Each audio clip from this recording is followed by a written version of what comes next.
बिस्मिल्लाहिर्रहमानिर्रहीम। अस्सलाम वालेकुम यूट्यूब, कैसे हैं आप? उम्मीद है अच्छे से होंगे। आज हम करने लगे हैं डिस्कस क्वेश्चन नंबर 4 का सी पार्ट ऑफ एक्सरसाइज 11.2। इसमें वो कहता है कि विदाउट रिप्लेसमेंट से आपने क्वेश्चंस करने हैं। मैंने रिप्लेसमेंट एंड विदाउट रिप्लेसमेंट पर एक मुफस्सल वीडियो बना रखी है, वो अगर अब आपने अभी तक नहीं देखी उसे लाजमी देखना है। उसके बगैर आपको समझ नहीं लगेगी विद रिप्लेसमेंट क्या है, विदाउट रिप्लेसमेंट क्या है। यहाँ उसने एक फाइनाइट पॉपुलेशन दे दी है, ये फाइनाइट पॉपुलेशन है। कहते हैं 1 4 7 एंड 8, 1 4 7 एंड 8। ये एक पॉपुलेशन है। Take the possible sample size of 2। N जो है वो 2 लेना है हमने sample size that can be drawn at random without replacement. Capital N कितना है 4।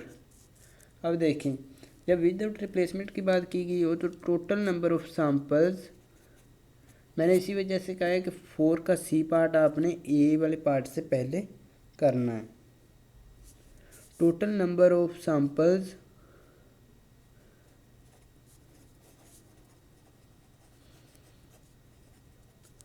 ये होंगे capital N P small N. ठीक है, कैपिटल एन वही वैल्यू है ये वाली, और स्मॉल एन ये 2 है, 4p2।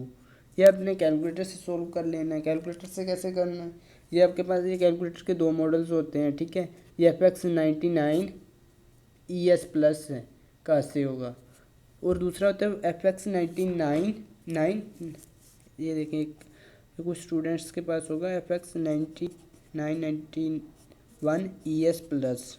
ठीक है, ये वाला मॉडल 1 ES प्लस। इस पे भी करने का मेथड बताता हूँ आपको। इससे तो ये होगा, आपने कैपिटल एन की पावर लिखनी है। ठीक है, 5 है, small N sorry capital N की पावर 4, वैल्यू 4 है। पी कैसे लिखना है, शिफ्ट दबाना है, फिर दबाना पी, ये वाला यहाँ ये। ठीक है, ये दबाएंगे तो आपके पास पी की वैल्यू आ जाएगी, पी आ जाएगा। फिर आपने डालना 2 और फिर इक्वल टू, ये आपके पास आ जाएगा 12। टोटल नंबर ऑफ सैंपल्स हमारे पास बन रहे हैं जो कि 12। ठीक है, और जो FX991 ES प्लस है मॉडल, उसमें कैसे पी डलेगा, उसमें पी डालने का ये फार्मूला, शिफ्ट दबाएंगे फिर आप मल्टीप्लिकेशन वाला ये वाला बटन जो प्रेस कर देंगे तो आपके पास पी डल जाएगा। उसके बाद ये आ जाएगा आपके पास टोटल नंबर ऑफ सैंपल्स, ये आप हमारे पास आ गए हैं। अब क्या करना है, हमने ड्रॉन करने हैं ये दोनों सैंपल्स। फर्स्ट ड्रा ये आप करना चाहते हैं तो कर लें, ये मैं कहता हूँ आप ना पेपर में लाजमी करें। इससे सैंपल जो है बच्चे भूल जाते हैं। पेपर चेकिंग के दौरान अक्सर लोगों ने सैंपल जो है वो कंप्लीट लिखे ही नहीं होते।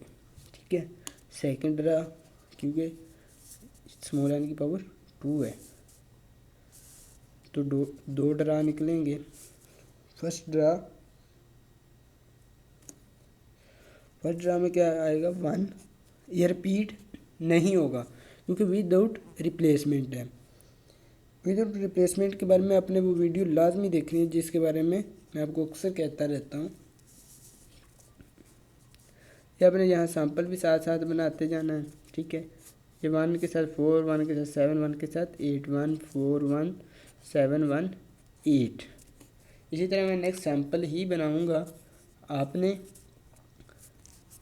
साथ साथ ये कम्बिनेशन साथ ही बनाते जाना है। मैं इधर सैंपल बना देता हूँ और भी जो बाकी रह गई हैं सैंपल।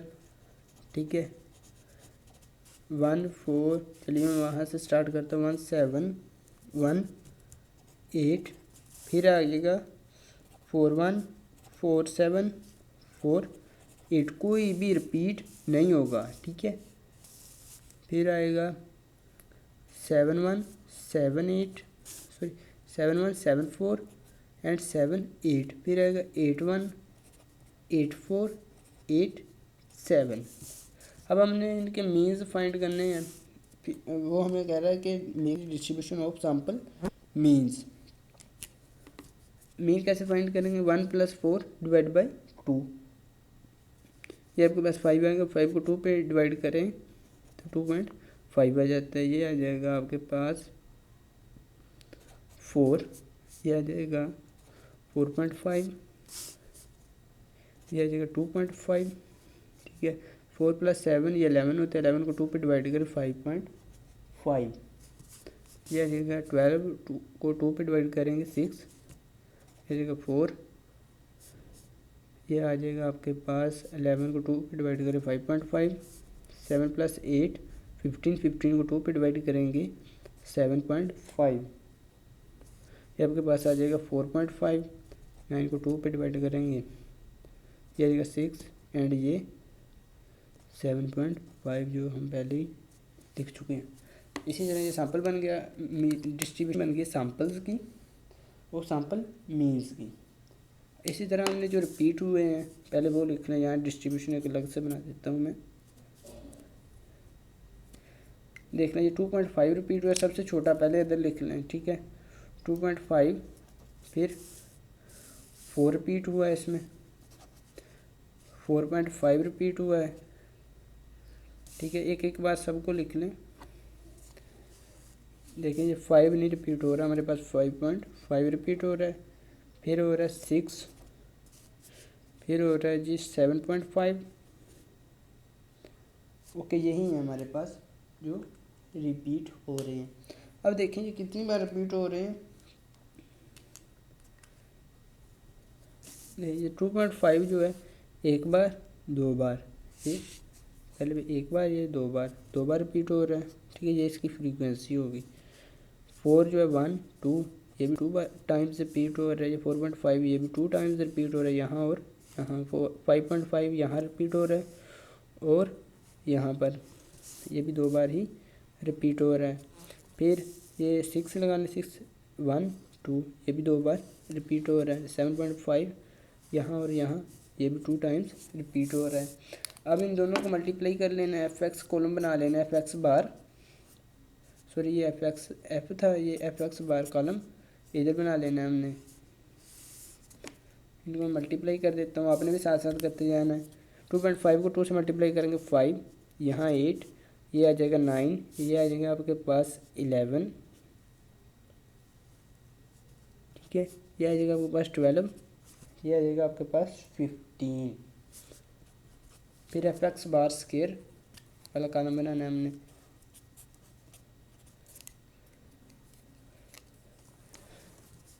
इस वाले कॉलम को इस वाले कॉलम से मल्टीप्लाई कर देना है। देखिए हमारे पास fx बार ऑलरेडी है, ये देखिए fx हमारे पास ऑलरेडी है। इसको x बार से मल्टीप्लाई करेंगे तो क्या होगा, जब वेरिएबल एक जैसे हो तो उनकी पावर को प्लस कर देते हैं। इसकी पावर भी एक है, इसकी भी एक है, एक और एक 2। ठीक है, इसलिए मैं इसे डायरेक्ट ही मल्टीप्लाई कर देता हूँ। कुछ स्टूडेंट पेपर में क्या करते हैं, चेकिंग के दौरान अक्सर देखा वो एक्स बार का स्केल लेते हैं। ठीक है, फिर उसे ऐप से मल्टीप्लाई करते हैं। ऐसा करने की ज़रूरत नहीं है आपको। 5 को 2.5 से मल्टीप्लाई करेंगे और यहाँ आंसर लिखते जाएंगे। मेरे पास आ रहा है 12.5। 8 को 4 से करेंगे 32, 6 को 12 से करेंगे तो आपके पास 72। इनको कैलकुलेटर, बाकी जो है इनको कैलकुलेटर से आपने सोल्व कर लेना है।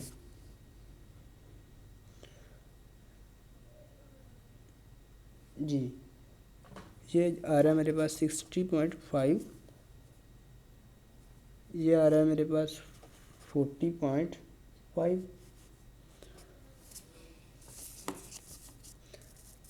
ठीक है, और ये आ रहा है मेरे पास 112.5। अब इन सब का सम ले लेना है। ठीक है, कैलकुलेटर से मैं पोज करके सम लेता हूँ। पहले मैंने इन कॉलम का सम ले लिया है। अब क्या करना है हमने, सबसे पहले तो mean of the distribution of x bar find करना है। देखिए यहाँ आप कंबाइन सिग्मा डाल दें तो इस बात को रिप्रेजेंट करेगा कि सब कॉलम्स का यहाँ पे सम लिया गया है। ठीक है, इसके बाद आपने पैमाने से अच्छी अच्छी सी ये लाइंस लगानी है, यहाँ पर पता चले आप एक पढ़े लिखे उस्ताद से पढ़ के आए हैं। Mean of the distribution of x bar, ये इक्वल होता है एक्सपेक्टेशन ऑफ एक्स बार। ठीक है, इससे आपने घबराना नहीं है कि सर इससे इस मेथड से कर रहे हैं, बुक पर वो मेथड किया गया, ये दोनों इक्वल ही होते हैं। एक्सपेक्टेशंस की भी प्रोबेबिलिटी जो प्रॉपर्टीज़ होती हैं वो डिस्ट्रीब्यूशन ऑफ एक्स बार की दोनों सेम ही होती हैं। Mean of the distribution of x bar, ये एक्सपेक्टेशन ऑफ एक्स बार के इक्वल होता है। ये आपने फर्स्ट ईयर में ऑलरेडी पढ़ रखा है, अगर अच्छे से आपने ध्यान से किए फर्स्ट ईयर में ये डिस्कस कर चुके हैं। ये आ जाएगा sigma F X bar divide by sigma F X bar, ये मेरे पास है 60 डिवाइड बाई सिग्मा एफ 12, ये आ जाएगा 5। ये आप कह लें एक्सपेक्टेशन ऑफ एक्स बार है, ये भी इक्वल होती है mean of the distribution of x bar की। इसी तरह स्टैंडर्ड एरर, यहाँ स्टैंडर्ड डेविएशन, यहाँ वेरिएंस फाइंड किया, variance of the distribution of x bar, ये इक्वल होगा sigma F X basket divide by sigma F minus sigma F X bar divide by sigma F. यहाँ पर देखें guys प्यारे बच्चों, यहाँ पर आप मीन भी डाल सकते हैं, ये मीन के ही इक्वल है। ठीक है, यहाँ पर ये देखिए इसके इक्वल है, म्यू का स्केल डाल सकते हैं आप, और ये वाली वैल्यू इसी तरह यहाँ लिख लेंगे माइनस ये म्यू का स्केल, ये भी डाल सकते हैं। उसके अलावा फिर हम करते हैं, यहाँ वैल्यूज़ पुट कर लेते हैं। 330 डिवाइड बाय सिग्मा एफ 12 आ जाएगा माइनस म्यू स्केयर 5 का स्केयर, या फिर कैलकुलेटर से सोल्व कर लेना है। मेरे पास आ रहा है ये 2.5, variance of the distribution of x bar का आंसर 2.5 आ गया। अब क्या करना है हमने, वो वाली डिस्ट्रीब्यूशन पॉपुलेशन मीन फाइंड करना। मैं यहीं पर कॉलम बना रहा हूँ, आपने नीचे अलग से बनाना है। हमारे पास क्या थी 1, 4, 7 एंड 8, फिर साथ इनका स्केल निकालने हैं। 1 का स्केल 1 होता है, 4 का स्केल 16 होता है, 7 का स्केल 49 होता है, 8 का स्केल 64 होता है। ये आपको ज़बानी ही याद होने चाहिए, कैलकुलेटर उठाने की ज़रूरत ही नहीं है। इनको आपस में प्लस कर लेना है, ये 1 + 7 8 हो जाएंगे, 8 और 8 16, ये +4 ये 20 हो जाएंगे। ठीक है, 20 आपने डाल देना है, फिर इनको प्लस कर लेना है, इनको कैलकुलेटर से आप प्लस कर लें। ये 16 और 64 जो होते हैं ये होते हैं 80 + 50, ये हो जाएगा +1 30। ये आप ज़बानी भी कर सकते हैं, कोई ज़्यादा बड़ी कैलकुलेशन नहीं है। अब इन दोनों को यूज़ करते हुए हमने म्यू फाइंड करना है। म्यू इक्वल टू होता है sigma X divide by capital N. Sigma X की मेरे पास ऑलरेडी वैल्यू है 20, जो भी फाइंड करके हटे हैं, डिवाइड बाई कैपिटल एन जो कि 4 है, ये जाएगा 5। इसी तरह इसकी वैल्यू फाइंड करेंगे, sigma X square divide by capital N minus mu का स्क्वायर भी आप ले सकते हैं यहाँ पर। ठीक है, और sigma X divide by N का होल स्क्वायर भी ले सकते हैं। दोनों में से आपको जो भी अच्छा लगता है आप वही यूज़ कर लें। 4 माइनस म्यू का स्क्वायर 5 का स्क्वायर, कैलकुलेटर से सॉल्व करने से। ठीक है, ये मेरे पास आ रहा है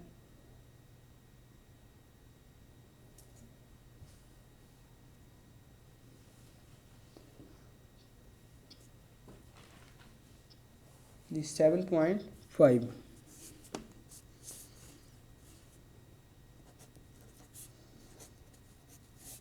अब रह की बात इनको वेरीफाई करने की, डाटा वेरीफाई करते हैं।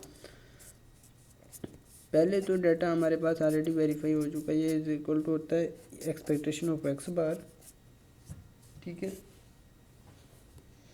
एक्सपेक्टेशन ऑफ एक्स बार ये भी इक्वल होता है म्यू के, mean of the distribution of x bar के। ये देखें एक्सपेक्टेशन ऑफ एक्स बार हमारे पास आया था 5 और म्यू का आंसर भी 5 है। ये तो होगा हमारे पास, हम कहेंगे ये वेरीफाइड।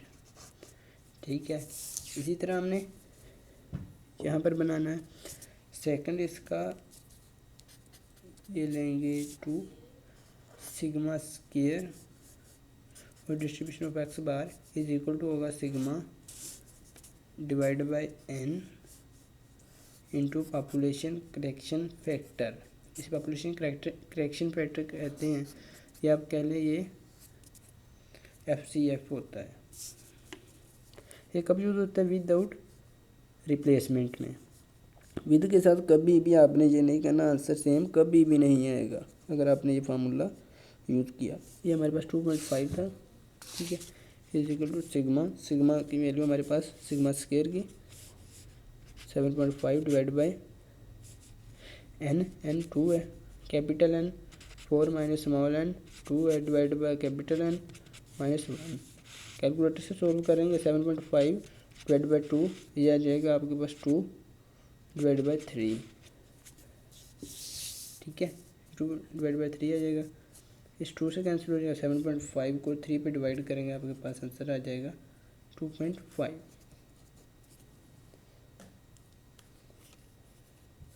मैं आपके सामने कर देता हूँ, ये 7.5 डिवाइड बाई 3 2.5 आ गया। ठीक है, इसी तरह आपने नेक्स्ट भी कर लेने हैं अगली वीडियो में।